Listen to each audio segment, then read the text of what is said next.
ꯑꯩꯅ ꯇꯔꯥꯝꯅ ꯑꯣꯛꯄꯒꯤ ꯊꯧꯔꯝ ꯍꯧꯖꯤꯛ ꯃꯈꯥ ꯆꯠꯊꯔꯛꯄ ꯑꯣꯏꯅ ꯑꯩ ꯑꯝꯇꯪ ꯃꯌꯥꯝ ꯈꯨꯗꯤꯡꯃꯛ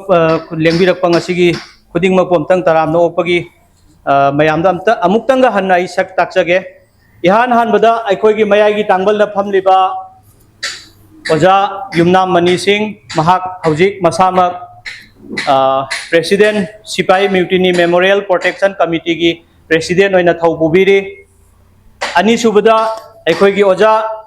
आर के गोपाल सना महाक मसामक retired secretary government of Assam हौजिक सोशल एक्टिविटीज थवाई यावना ओजा से सोसाइटी की दमक थबक थरम कयाद सरुक जादुना थौपुबिरी मथंग अहुम सुबदा Amabam Shanti Kumar Singh retired ACS chairman Manipuri autonomous council demand coordination committee Assam की महाक हुजिमक चेयरमैन अदुगा अतै अतै मयामदसु थौपुबिरी मथंगदना अखोगी मयामना जाम समना केनचान हाइना खंगनाबा ओजा केनचान हाइना दम संजनजरगे अदो माक हुजिक मसाम ओजा से हुजिक member Manipuri language advisory board Delhi की महाकना हुजिक मेंबर्स ओइबिरी अदुगा अतै अतै सिंगलु कयादसु वर्ल्ड मेटे काउंसिल की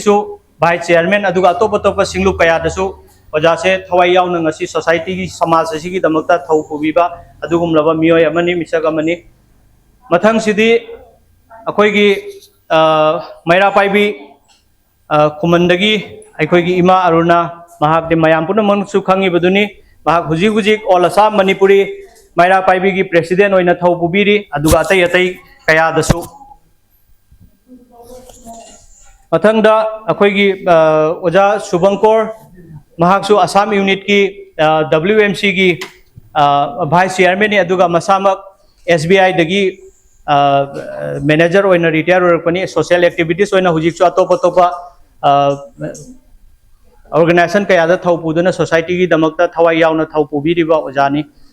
ओजा सिंह खुदिंगमकु अइना अमुकसु हन्ना united north east charitable society की माइकैदगी ओ यस ओजा अदुगा अनी सुबदना अरोइबा अनी अमा आई चिथा जहौरे अखोगी ओजा जगोई ताकपीगदौरिबा ओजा अखोगी सामोलिनी महाक से सिलचर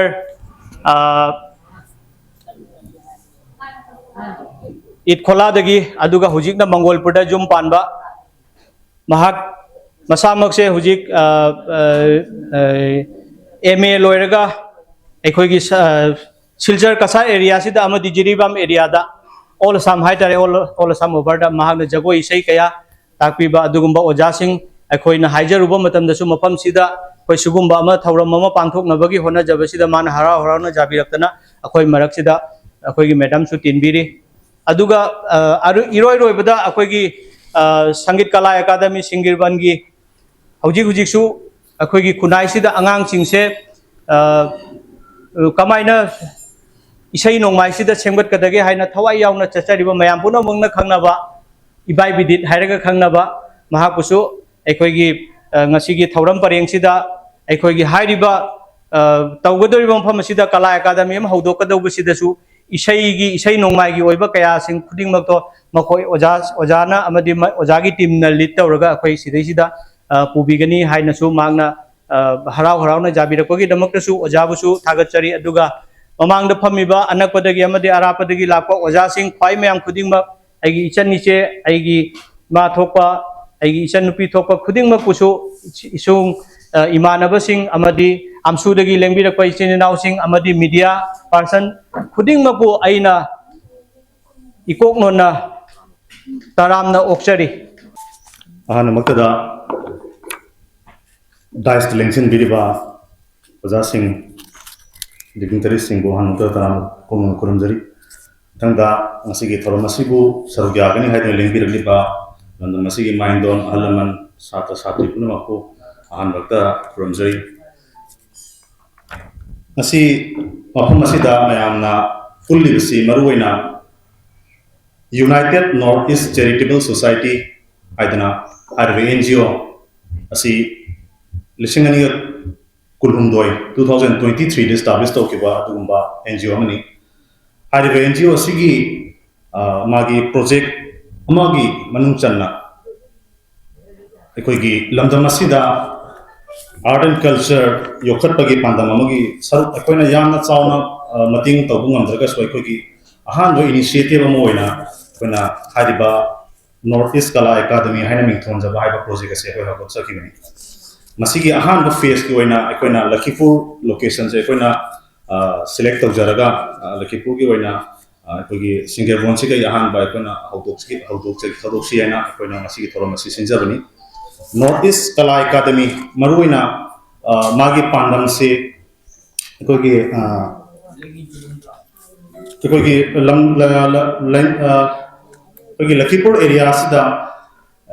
जगोई इसैगुंबा अखोगी कल्चर की परफॉर्मिंग आर्ट्स की मतांग अखोइना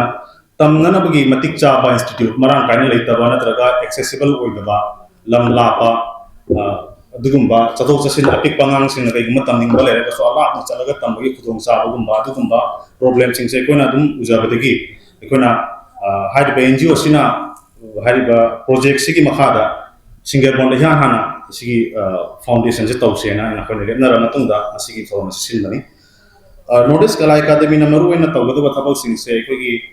मणिपुरी डांस दगी इसई पुंग तोलम असिगबगी मागी परफॉर्मिंग आर्ट्स सिगा मथंग मथंग अखोइना करिकुलम से हापसिलगा अखोइ प्रोजेक्ट से मखा चथरक जगदबनी अहानबगी फेस दा अखोइना जगोई अमदि इसई सिगा आना अखोइना फोकस तौर मतुंग तारपदा पुंग दगी मागी मरी लेनबा परफॉर्मिंग आर्ट्स का मरी लेनबा दुगुंबा स्किल सिंगी तमनबगी खुदोंग सा अखोइ पिजरकनी अदुना अखोइना